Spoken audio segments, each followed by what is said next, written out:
છો બધા? મજામાં દેશો? તો જો હજુ તો સવારમાં નાયા પણ નથી અને સવારમાં ઉઠીને પહેલાં હું હવાનું પાણી પીઉં છું, કારણ કે મને ઓપરેશન કરાવ્યું હતું ને તન્વી આવ્યા પછી, એટલે હું હવાનું પાણી હજુ પીવું છું.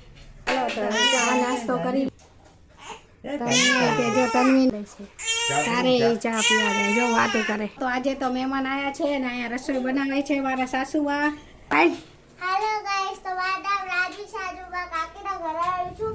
આ મારો ભાઈ છે અને રસોઈમાં ભજીયા બને છે અને આ મારા મમ્મી છે, આ મારા દાદી છે. ભાઈ આના છે આપણે મેથીના પછી પતરીના અને મરચા. તો ચાલો બધાય ભજીયા ખાવા આવી જાય. લે તો હું પકડો તું હોય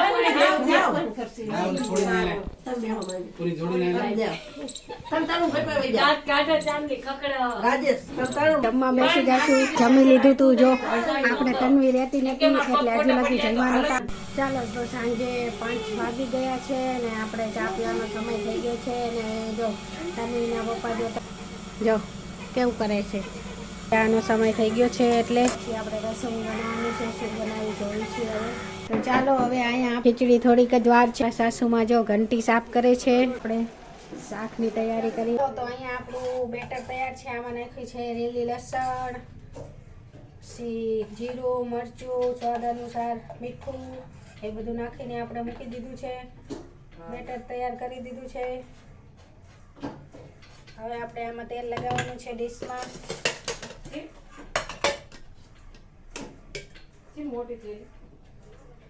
તો ડીશમાં હવે તેલ લગાવી દેવી. ઢોકરિયું પણ આ ગેસ ઉપર ચડાવી દીધું છે.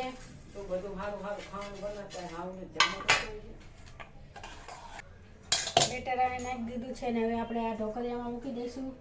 ડીશને ઢોકરિયામાં મૂકી દીધી છે અને હવે આપણે ઢોકરિયું પેક કરી દઈશું અને એને 15-20 મિનિટ થવા દઈશું. ચાલો તો હવે જમવા બેસી ગયા છીએ. અહીંયા રમાડે છે. જમવામાં છે આજે ઢોકરીનું શાક ને રોટલી ને ખીચડી. ચાલો હવે જમવા. ચાલો હવે આપણે વિડીયોનો અહીંયા એન્ડ કરશું. જે પણ સૂઈ ગઈ છે બધાને જય માતાજી. અને વિડીયો સારા લાગ્યા હોય તો લાઈક, કોમેન્ટ, સબસ્ક્રાઈબ કરવાનું ન ભૂલતા.